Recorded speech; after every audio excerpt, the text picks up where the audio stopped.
Hello everyone, welcome back to my channel. मेहनत में सुख शॉर्ट स्टोरी इन हिंदी।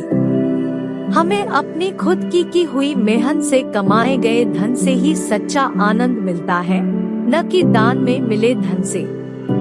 इस कहानी में भी उसी के बारे में बात की गई है। एक गांव में एक संत अपनी पत्नी के साथ रहा करते थे।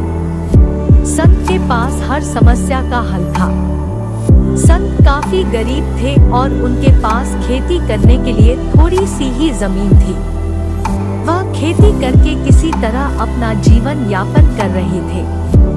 गांव के लोग उनकी मदद करने के लिए उन्हें कुछ न कुछ दान दिया करते थे, लेकिन हर बार वह सामान उन्हें वापस कर देते थे और दान लिए बिना ही उन्हें धर्म का ज्ञान देते थे। इस राज्य के राजा के पुत्र जुड़वा थे। राजा हमेशा उसी सोच में रहता था कि वो दोनों में से किस पुत्र को अपना उत्तराधिकारी बनाए। एक दिन राजा को इस दुविधा में देखकर मंत्री ने कहा, महाराज, राज्य में एक संत रहते हैं और उनके पास हर समस्या का हल होता है। आप कृपया एक बार उनसे जाकर मिल लें। मंत्री की बात मानते हुए राजा संत से मिलने पहुँचे और उन्हें अपनी समस्या बताई। राजा की बात सुनकर संत ने राजा से कहा कि महाराज, उत्तराधिकारी चुनना बेहद ही सरल है। राजा ने कहा, वह कैसे?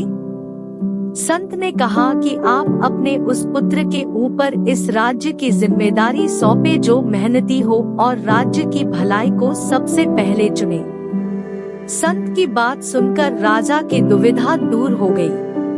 राजमहल जाकर राजा ने मंत्री से कहा कि संत के घर पर सोने और चांदी के सिक्के और अन्य तरह की वस्तुएं भेजी जाए। मंत्री ने सोने चांदी के सिक्के और कई तरह की वस्तुएं भिजवा दी। इतना सारा सामान देखकर जब संत ने मंत्री से पूछा कि ये सब क्या है, तो मंत्री ने जवाब दिया कि ये सामान राजा ने भिजवाया है। संत ने सारा सामान वापस राजा के पास भेज दिया और अगले दिन राजमहल जाकर राजा से कहा कि मैं मेहनत करके धन कमाने में विश्वास रखता हूँ और आपके द्वारा दिया गया ये दान मुझे स्वीकार नहीं है। अपनी मेहनत से कमाए गए धन में जो सुख मिलता है, वो सुख दान में मिले पैसों से हासिल नहीं किया जा सकता है।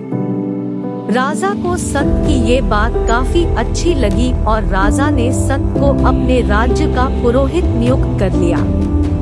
मोरल: मेहनत से कमाए गए धन से ही सच्चा आनंद मिलता है, न कि दान में मिले धन से। अगर आपको हमारी स्टोरी अच्छी लगी हो तो अपने दोस्तों के साथ भी शेयर कीजिए और कमेंट में जरूर बताइए कि कैसी लगी हमारी स्टोरी।